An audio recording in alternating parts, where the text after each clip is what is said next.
বন্ধুরা, এখন বাজে প্রায় 12টা আর আমরা এখন বিরিয়ানি খাবো।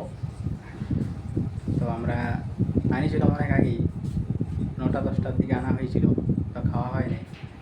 আজকে মেসে সবাই নাই, আমি আছি, বামা আছে, নিয়াজুল আছে, কিন্তু নিয়াজুল ঘুমাই দিয়েছে, ও আবার তুলব না। আমি আর বামা দুজনে বিরিয়ানি খাবো। এত রাতে বিরিয়ানি খাওয়াটা উচিত হবে কিনা মনে হয়, কিন্তু তবু ফেলে দিতেও একটু কেমন লাগছে, খারাপ লাগছে। হ্যাঁ, তো তোমরা জানাবে সবাই কমেন্ট করে যে এত রাতে বিরিয়ানি খাওয়া উচিত কিনা, কারণ ফেলেও দিতে কেমন লাগছে।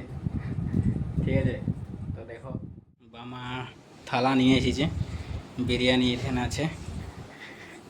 রাত হয়েছে একটু, কিন্তু তবু আমরা খাবো আর কি, যতটা পারা যাক দেখা যাক। এই যে বামা থালা নিয়ে এসছে, বস ঢাল।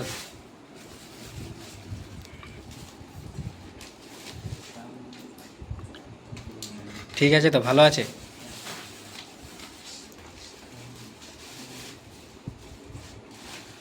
আর সবাই বাড়ি চলে গেছে, না হলে এটা কোনো ব্যাপারই ছিল না আমাদের কাছে খাওয়ার।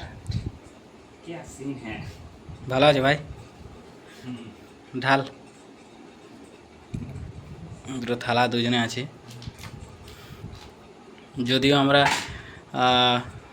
10টার সময় ভাত খেলাম, তবুও খাবো, কারণ এতটা বিরিয়ানি ফেলেও দিতে কেমন লাগছে। তাই যতটা পারি ততটা খাবো, আর বাকিটা তো কুকুরের কাছে যাবে, কুকুরের পেটে ফেলে দিতে হবে। কেমন আছে ভাই, ভালো আছে?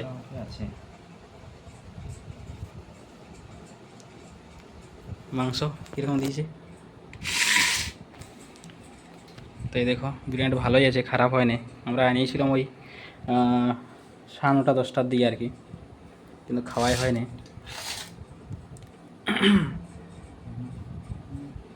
বাবা খাচ্ছে, মামা খা, কেমন লাগছে দেখ।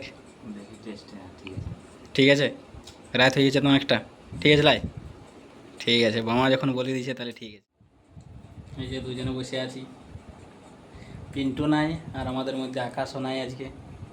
ওরা কালকে পিন্টু আসবে, আর আকাশ মনে হয় পরশু আসবে, তারপর আবার সবাই একসাথে হব।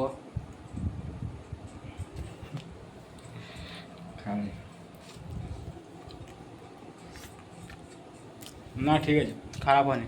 খারাপ করতে কোথাও নয়, এত তাড়াতাড়ি খারাপ হয়?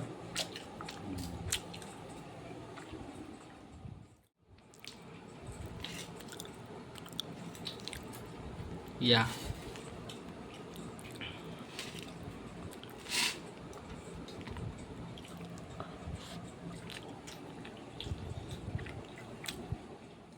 বন্ধুরা, ভিডিওটা এখানেই শেষ করছি। আমরা খাবারটা খাই, দিয়ে শুয়ে পড়বো। গুড নাইট সবাইকে।